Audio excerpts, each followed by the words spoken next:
How to apply sheer cover makeup.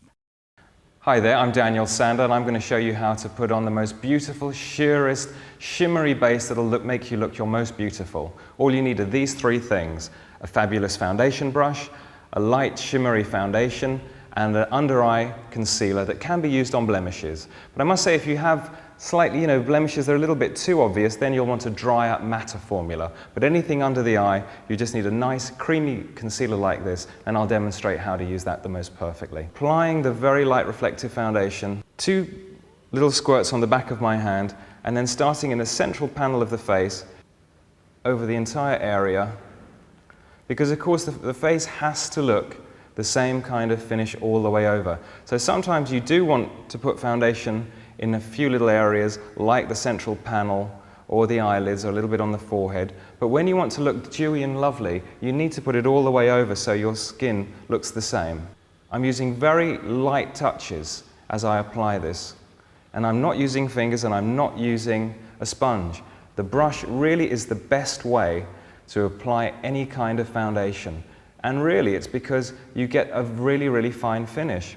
Sponges and fingers sometimes leave a little bit of a heavy-handed finish, whereas this gives you the fine, sheer finish that you want each time.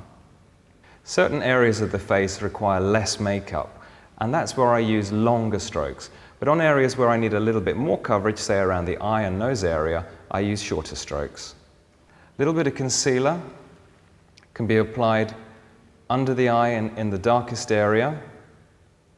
This is called the orbit of the eye. And you really want to find a concealer that complements your foundation shade perfectly.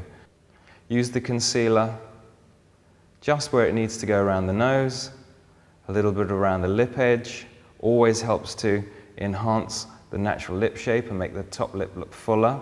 So all I'm doing is taking a little bit of concealer and applying it just above the lip line to enhance the natural shape. It will also help lock in lip color.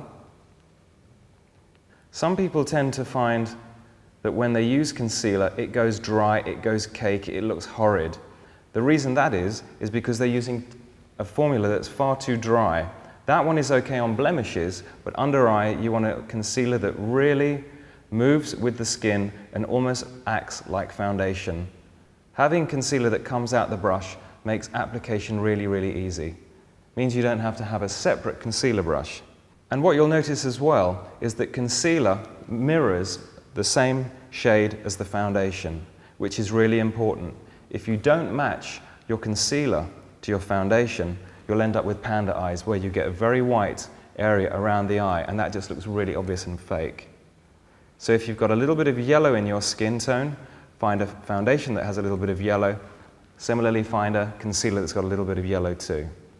The primer, the foundation, the concealer are all silicone-based. They all work perfectly together, which means your makeup will last ages and ages. There we go. That really is, I've taken about 3 or 4 minutes, but really you could do that in 2 minutes. All you need is the brush, the concealer, and the foundation, and you're good to go. Recap. Apply light reflecting foundation from the center out. Apply to the entire face for a level look all over. A brush gives a fine sheer finish. Long strokes for areas needing less cover. Short strokes for areas needing more cover. Concealer covers blemishes and enhances the natural lip shape. Match the tint of the concealer and foundation with the tint of your skin tone. Silicone-based products help makeup last longer. Done.